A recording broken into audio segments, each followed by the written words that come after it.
சும்மாவே இருக்கிறதா, ஏதாச்சும் ஒரு பிஸ்னஸ் பண்ணனா நல்லா இருக்கும் அப்படின்ட்டு ஹோம் மேட் பிஸ்னஸ் ஸ்டார்ட் பண்ணக்கூடிய பெண்களா இருக்கட்டும், ஆண்களா இருக்கட்டும், நிறைய பேர் இப்போவுமே நிறைய சக்ஸஸ்ஃபுல்லான பிஸ்னஸ் வந்து பண்ணிட்டு தான் இருக்கீங்க இல்லையா?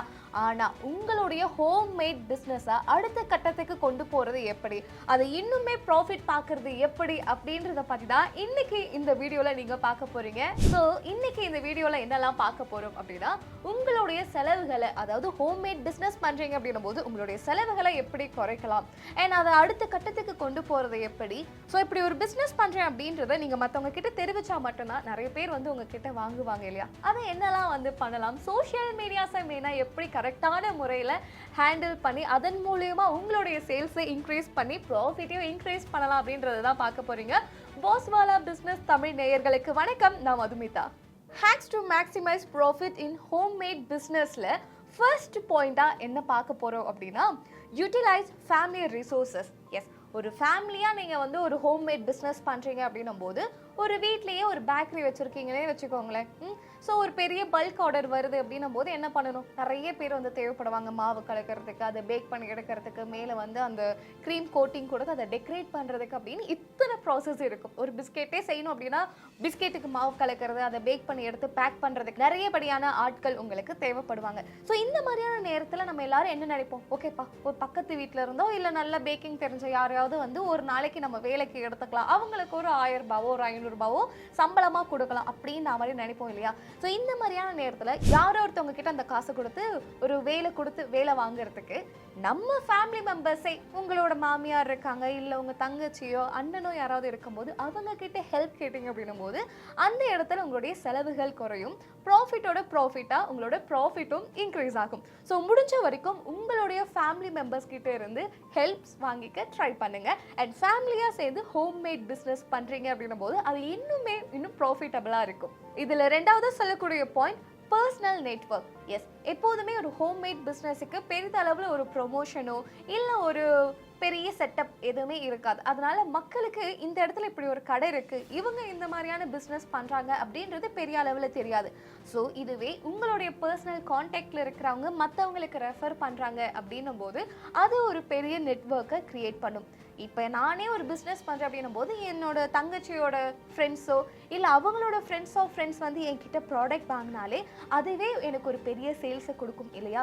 ஸோ முடிஞ்ச வரைக்கும் உங்களுடைய பர்சனல் கான்டாக்டில் யாரெல்லாம் இருக்காங்களோ அவங்களுக்கு அண்ட் அவங்களுடைய பர்சனல் கான்டாக்டில் இருக்கிறவங்கள ரெஃபர் பண்ண சொல்லுங்கள். ஸோ அதன் மூலயமா ஹோம் மேட் பிஸ்னஸ் பண்ணுறவங்களுக்கு ஒரு பெரிய நெட்வொர்க் கிரியேட் ஆகும். இதில் மூணாவது சொல்லக்கூடிய point operate with low overheads. இப்போ நான் வந்து ஒரு பிஸ்னஸ் பண்ணுறேன், ஒரு ஹோம்மேட் பிஸ்னஸ் அப்படின்றதே ஒரு குட்டியோண்டு இன்வெஸ்ட்மெண்ட்டில் ஸ்டார்ட் பண்ணுற ஒரு பிஸ்னஸ் இல்லையா? ஸோ அந்த மாதிரியான நேரத்தில் நான் ஒரு வாடகைக்கு ஒரு இடம் எடுத்து அங்கே அந்த பிஸ்னஸை பண்ணுறேன்னும் போது வரக்கூடிய வருமானம் எனக்கு வந்து அங்கே செலவுக்கே போயிடும். ரெண்ட்டு கொடுக்கறது, கரண்ட்டு பில்லு கட்டுறது, தண்ணி கட்டுறது, ஏன்னா அந்த கடை வைக்கிறோம் அப்படின்னும் போது ஒருத்தரோ 2 பேரோ நம்ம வந்து வேலைக்கு வைப்போம் இல்லையா, அவங்களுக்கு சம்பளம் கொடுக்கறது அப்படின்ட்டு வரக்கூடிய ப்ராஃபிட் வருமானம் அப்படின்றது இதுலேயே செலவாயிடும். ஸோ முடிஞ்ச வரைக்கும் இதெல்லாம் தவிர்த்துட்டு உங்கள் வீட்லேயே ஒரு ரூம் ஒதுக்கி அந்த ரூமை உங்களோட ஆஃபீஸ் ரூமாவோ அந்த ஒரு பிளேஸை உங்கள் கடைக்கு தேவையான பொருட்களை அடுக்கி வச்சு அதை ஒரு கடையாவோ நீங்கள் மாற்றிட்டீங்க அப்படின்னும் போது வீட்டுக்கு வீடாகவும் ஆயிடும். அந்த வீட்டில் நீங்கள் பிஸ்னஸ் பண்ணி ப்ராஃபிட்டும் பார்க்க முடியும். ஸோ தட் அதை தாண்டி உங்களுக்கு வேறு எந்த ஒரு செலவும் இருக்காது. ஸோ இதில் நாலாவது சொல்லக்கூடிய point implement flexible price strategies. எப்போதுமே ஒரு பொருளுக்கு அந்த ப்ரைஸை ஃபிக்ஸ் பண்ணுறது அப்படின்றது ரொம்ப ஒரு முக்கியமான ஒரு விஷயம். ஒரு கடைக்கு நம்மளே போகிறோம் அப்படின்னும் போது என்னப்பா இவ்வளோ ரேட்டாக இருக்கே அப்படின்ட்டு நம்ம நினைப்போம் இல்லையா? அதே தாங்க. ஸோ எப்போதுமே ஒரு ப்ராடக்ட்டுக்கான அந்த விலை அப்படின்றது ரொம்ப நியாயமானதாக இருக்கணும். அதே நேரத்தில் உங்களுக்கு வரக்கூடிய வாடிக்கையாளர்களுக்கு நீங்கள் டிஸ்கவுண்ட்ஸ் கொடுக்குறீங்க, இல்லை நீங்கள் வந்து இன்னும் யாரையாவது ரெஃபர் பண்ணுறீங்க அப்படின்னும் போது உங்களுக்கு ஒரு சில சலுகைகள் கிடைக்கும். இந்த மாதிரிலாம் சொன்னீங்க அப்படின்னா நிறைய கஸ்டமர்ஸ் உங்கள் பக்கம் வரதுக்கான வாய்ப்புகள் இருக்கு. ஸோ தட் உங்களுக்கு கஸ்டமர்ஸ் வந்தா மாதிரியும் இருக்கும், அட் த சேம் டைம் ஒரு ப்ராஃபிட் பார்த்தா மாதிரியும் இருக்கும். ஸோ முடிஞ்ச வரைக்கும் இந்த ப்ரைஸ் ஃபிக்ஸ் பண்ணுறதுலையா இருக்கட்டும், இல்லை கஸ்டமர்ஸுக்கு ஒரு சில சலுகைகள் டிஸ்கவுண்ட்ஸ்லாம் கொடுக்குறீங்க இல்லையா, இந்த மாதிரியான விஷயங்களில் கான்சென்ட்ரேட் பண்ணுங்கள். இதில் அஞ்சாவது சொல்லக்கூடிய point diversify product or service offering. அதாவது இப்போ நான் ஒரு சோப்பு பிஸ்னஸ் பண்ணுறேன், ஹோம்மேட் சோப் பண்ணி விற்றுட்டு இருக்கேன் அப்படின்னும் போது நான் சோப்பு மட்டுமே விற்றேன் அப்படின்னா பெரிய அளவில் எனக்கு கஸ்டமர்ஸ் வர மாட்டாங்க. சோப்பு எப்போ விற்பாங்க, ஒரு சோப்பு வாங்கி ஒரு மாசமோ 2 மாசத்துக்கு அப்புறமா தான் அடுத்த அந்த கஸ்டமர் மறுபடியும் நம்ம கிட்ட அந்த சோப்பு வாங்குவாங்க. இந்த மாதிரி இல்லாமல் ஒரு ப்ராடக்ட்ல மட்டும் கான்சென்ட்ரேட் பண்ணாமல் சோப் அப்படின்னா அதையும் தாண்டி வேற என்னெல்லாம் பண்ணலாம்? ஸ்க்ரப்பர் விற்கலாம், பீக்கனாறு இல்லை குளியல் பொடி, இந்த மாதிரியான விஷயங்களை நீங்கள் சேர்த்து விற்கும்போது ஓகே ஒரு ப்ராடக்ட் வாங்க வேண்டிய இடத்துல ஓகே சோப்பு தேய்ச்சி குளிக்கிறதுக்கு ஸ்க்ரப்பரும் தேவைப்படும்பா அப்படின்னு அதை வாங்கலாம். இல்லை மூஞ்சிக்கு குளியல் பவுடர் வேணும் அப்படின்னு ஃபேஸ் பேக் வாங்குறதுக்கான வாய்ப்புகள் இருக்குது. அதனால எப்போதுமே ஒரு ஹோம்மேட் பிஸ்னஸ் பண்ணுறீங்க அப்படின்னா நான் ஒரே ஒரு ப்ராடக்டை தான் வச்சு விற்பேன் அப்படின்னு இல்லாமல் கொஞ்சம் ஒரு 4, 5, 10 ப்ராடக்ட் வச்சுருக்கீங்க அப்படின்னும் போது அந்த 10 ப்ராடக்ட்டுமே சேல் ஆகிறதுக்கான வாய்ப்புகள் இருக்குது. ஸோ எப்போதுமே ஒரு ப்ராடக்ட் இல்லாமல் ஒரு 10 ப்ராடக்டாக வச்சிங்க அப்படின்னா உங்களுக்கும் ப்ராஃபிட் தானே. இதில் 6ஆவதாக வரக்கூடிய point utilize social media. Yes, எப்போதுமே ஒரு பிஸ்னஸை ஸ்டார்ட் பண்ணுறதை விட அதை மார்க்கெட்டிங் பண்ணி பொருளை எப்படி விற்கிறோம் அப்படின்றது ரொம்ப ஒரு முக்கியமான ஒரு விஷயம். ஸோ இப்போ எல்லாம் பார்த்தீங்க அப்படின்னா வீட்டில் எங்கேயோ ஒரு இடத்துல குட்டியோண்டு பிஸ்னஸ் வச்சு ரன் பண்ணிட்டு இருப்பாங்க. அவங்களுடைய ப்ராடக்டை social medias like Instagram, Facebook இதில் ப்ரொமோட் பண்ணுறது மூலயமா ஃபாரின் கண்ட்ரீஸ்ல இருந்து கூட ஆர்டர்ஸ் வருதுங்க. அதுலேயுமே பல்க் ஆர்டர்ஸ் பிளேஸ் பண்ணக்கூடிய கஸ்டமர்ஸ் நிறைய பேர் இருக்காங்க. ஸோ இந்த மாதிரி உங்களுடைய ப்ராடக்ட்டை நீங்கள் சோஷியல் மீடியாஸை பயன்படுத்தி அழகாக அதை லிஸ்ட் அவுட்லாம் பண்ணி என்கேஜிங்கான கண்டென்ட்லாம் கொடுக்கும்போது அந்த பகுதின்னு இல்லை எந்த பகுதியில் இருக்கிறவங்க வேணாலும் அந்த ஒரு பொருளை வாங்குறதுக்கான வாய்ப்புகள் இருக்கும். சரியான முறையில் அதை பேக் பண்ணி நீங்கள் அனுப்பிட்டீங்க அப்படின்னா அடுத்தடுத்த தடவை உங்ககிட்டயே கூட ஆர்டர்ஸ் பிளேஸ் பண்ணுவாங்க. ஸோ முடிஞ்ச வரைக்கும் இந்த சோஷியல் மீடியாஸை எந்த அளவுக்கு யூட்டிலைஸ் பண்ண முடியுமோ யூட்டிலைஸ் பண்ணிக்கோங்க.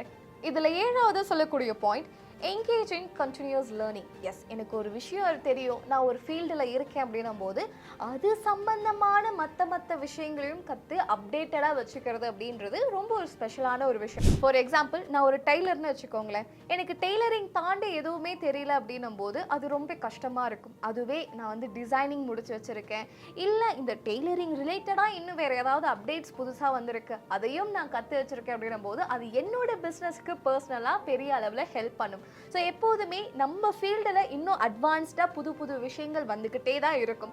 அந்த மாதிரியான விஷயங்களை நீங்கள் கற்றுக்கிட்டு அப்டேட்டடாக இருக்கும்போது அதன் மூலியமாக கஸ்டமர்ஸை உங்கள் பக்கம் ஈர்க்கிறதுக்கு இது ஒரு பெரிய ஸ்ட்ராட்டஜியாக இருக்கும் அண்ட் இது ஒரு பெரிய காரணமாகவும் இருக்கும். முடிஞ்ச வரைக்கும் புது விஷயங்களை கற்றுக்கிட்டு அப்டேட்டடாக இருங்க. இதில் 8ஆவது சொல்லக்கூடிய point adopt suitable practices. Yes, incorporating eco friendly practices. Yes, இப்போ ஒரு பொருளே விற்கிறீங்கன்னு வச்சுக்கோங்களேன்.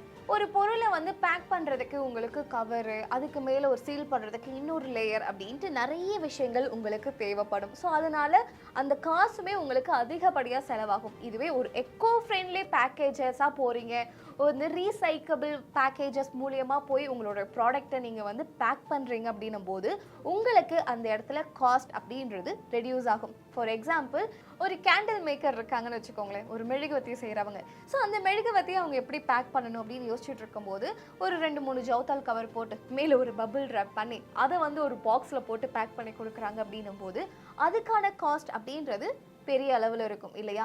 அதுவே நம்ம ஒரு ஹோம்மேட் பிஸ்னஸ், ஒரு சின்ன பிஸ்னஸ் அப்படின்னும் போது நம்ம கிட்ட வாங்கக்கூடிய கஸ்டமர்ஸ் யாராக இருப்பாங்க? அக்கம் பக்கத்து வீட்டுனராக இருப்பாங்க, இல்லை கொஞ்சம் தூரம் வந்து நம்ம அதை கொண்டு போய் கொடுக்குற மாதிரி இருக்கும். அந்த மாதிரியான நேரங்களில் ரீசைக்கபிள் ப்ராடக்ட்ஸ் லைக் ஒரு வந்து ப்ரௌன் கவரோ, அதுவே நீங்கள் ஒரு நியூஸ் பேப்பரை அழகாக ஒரு பேக் ஃபார்மேட்டில் போட்டு அது உள்ளே பேக் பண்ணி கொடுக்குறீங்க அப்படின்னும் போது உங்களுக்கு இந்த இடத்துல காஸ்ட் அப்படின்றது கம்மியாகும், செலவு கம்மியாகும். அது மூலியமாக உங்களுக்கு வரக்கூடிய ப்ராஃபிட்டாக இருக்கட்டும், உங்களுடைய சேல்ஸாக இருக்கட்டும், அதுவுமே இன்க்ரீஸ் ஆகும். இதில் 9ஆவதாக சொல்லக்கூடியது ஆஃபர் பர்சனலைஸ்டு சர்வீஸ். எஸ், ஆமாங்க, பர்சனலைஸ்டு சர்வீஸ் அப்படின்னும் போது இப்போ ஒரு ஹோம் குக்காக இருக்கீங்க அப்படின்னா உங்களுக்கு பக்கத்தில் இருக்கக்கூடிய ஒரு சில கஸ்டமர்ஸ் தான் உங்களுக்கு ஆர்டர்ஸ் கொடுப்பாங்க. ஸோ அந்த கஸ்டமருக்கு தகுந்த மாதிரி நீங்கள் ஒரு பர்சனலைஸ்டான ஒரு டிஷ்ஷை வந்து பண்ணி கொடுக்குறீங்க. லைக் இப்போ ஒரு டயபெட்டிஸ் பேஷண்ட்டே இருக்காங்க, உங்ககிட்ட ஒரு ஆர்டர் கொடுக்குறாங்கன்னும் போது என்ன எதிர்பார்ப்பாங்க? ஸ்வீட் அதிகமாக இருக்கக்கூடாது அண்ட் ஃபுட்டில் ஒரு சில காய்கறிகள் இருக்கக்கூடாது அப்படின்னு எதிர்பார்ப்பாங்க. ஸோ அப்படி வரக்கூடிய கஸ்டமர்ஸ்க்கு நீங்கள் கஸ்டமைஸ் பண்ணி ஒரு வந்து மீல்ஸ் கொடுக்குறீங்கன்னும் போது அது அவங்களுக்கு மத்தியில் ஒரு பெரிய இம்பேக்ட் வந்து கிரியேட் ஆகும். ஸோ அவங்க இன்னும் ஒரு 4 பேருக்கு ரெஃபர் பண்ணுவாங்க. இங்கே போனீங்கன்னா உங்களுக்கு கஸ்டமைஸ்டு ஃபுட் உங்களுக்கு பிடிச்ச மாதிரி காரமாக நீங்கள் கேட்டு வாங்கிக்கலாம், இல்லைனா வந்து உப்பு அதிகமாக இல்லாமல் கம்மியாக போட்டு வாங்கிக்கலாம். இன்னும் ஒரு சிலர் என்ன பண்ணுவாங்க, எனக்கு சாப்பாட்டை விட காய்கறிகள் அதிகமாக இருக்கணும் அப்படின்னு நினைப்பாங்க இல்லையா? இந்த மாதிரியான கஸ்டமர்ஸ்க்கு நீங்கள் கஸ்டமைஸ்டு ஃபுட் கொடுக்கறது மூலமா உங்களுடைய சேல்ஸ் அப்படின்றது அதிகப்படியாக ஆகும். இதுல பத்தாவது சொல்லக்கூடிய point, maintain a strong online presence. Yes, business அப்படின்னு வரும்போது இப்போதைக்கு ரொம்ப ஃபாஸ்ட் மூவிங்கில் இருக்கக்கூடியது இந்த ஆன்லைன் பிஸ்னஸ் இல்லையா? ஆன்லைன் பிஸ்னஸ் அப்படின்றத தாண்டி ஆன்லைனில் நீங்கள் எந்த அளவுக்கு வந்து ஆக்டிவாக இருக்கீங்க, சோஷியல் மீடியாஸில் நீங்கள் எந்த அளவுக்கு ஆக்டிவாக இருக்கீங்க, உங்களுடைய ஃபாலோவர்ஸை நீங்கள் எந்த அளவுக்கு என்கேஜிங்காக வச்சுக்கிறீங்க அப்படின்றது ரொம்ப முக்கியம். ஸோ முடிஞ்ச வரைக்கும் உங்களோட ப்ராடக்ட்ஸ் பற்றின அப்டேட்ஸை நீங்கள் கொடுத்துட்டே இருங்க. ஒரு நாளைக்கு ஒரு 3 போஸ்ட், ஒரு 2 ரீல்ஸு, அண்ட் உங்களுடைய ப்ராடக்ட்ஸ் எந்த அளவுக்கு வந்து மற்ற ப்ராடக்ட்ஸை விட தனித்துவமானது, உங்களோட ப்ராடக்ட்ல என்ன மாதிரியான விஷயங்கள் நீங்க ஆட் பண்றீங்க, அது எந்த அளவுக்கு யூஸ்ஃபுல்லா இருக்கு அப்படின்னு மக்களுக்கு நீங்க தொடர்ந்து உங்க ப்ராடக்ட் பத்தின விஷயங்களை கொடுத்துக்கிட்டே இருக்கும்போது, அது ஏதோ ஒரு கட்டத்துல ஒரு சாப்பாடே வாங்கணும், இல்லை ஒரு ட்ரெஸ்ஸே வாங்கணும் அப்படின்னு டக்குன்னு அவங்களுக்கு ஸ்பார்க் ஆகணும்னா, ஓகேப்பா நம்ம இவங்ககிட்டே வாங்கிக்கலாமே, இவங்க தான் நிறைய கலெக்ஷன்ஸ் வச்சுருக்காங்களே, இந்த கலர்ஸ்லாம் வச்சுருக்காங்களே, இவ்வளோ டிசைன்ஸ் வச்சுருக்காங்களே அப்படின்ட்டு ஒரு ஐடியா அவங்களுக்கு ஆட்டோமேட்டிக்காக வந்து ஜென்ரேட் ஆகும். ஸோ முடிஞ்ச வரைக்கும் social medias like Instagram, Facebook இந்த மாதிரியான விஷயங்களில் உங்களோட ஃபாலோவர்ஸை நீங்கள் என்கேஜிங்காக வச்சுக்கிறது மூலிமா உங்களுடைய பிஸ்னஸையும் நீங்கள் ப்ராஃபிட்டபிளாக கொண்டு போகலாம். ஸோ இன்றைக்கி இந்த வீடியோவில் ஒரு ஹோம்மேட் பிஸ்னஸ் பண்ணுறீங்க அப்படின்னும் போது இந்த பிஸ்னஸை நீங்கள் எப்படி பண்ணலாம், முடிஞ்ச வரைக்கும் செலவுகளை குறைச்சிட்டு ப்ராஃபிட் எப்படி பார்க்கலாம், உங்களோட பிஸ்னஸை எக்ஸ்பேண்ட் பண்ணுறது எப்படி, அண்ட் சோஷியல் மீடியாஸில் ஆக்டிவாக இருக்கிறது எப்படி, மற்ற பிஸ்னஸை கம்பேர் பண்ணும்போது மற்ற காம்படிட்டர்ஸை கம்பேர் பண்ணும்போது உங்களுடைய பிஸ்னஸ் எந்த அளவுக்கு தனித்துவமாக இருக்கிறது எப்படி அப்படின்றதெல்லாம் சொல்லியிருந்தேன். ஸோ இதெல்லாம் வந்து ஞாபகம் வச்சுக்கோங்க.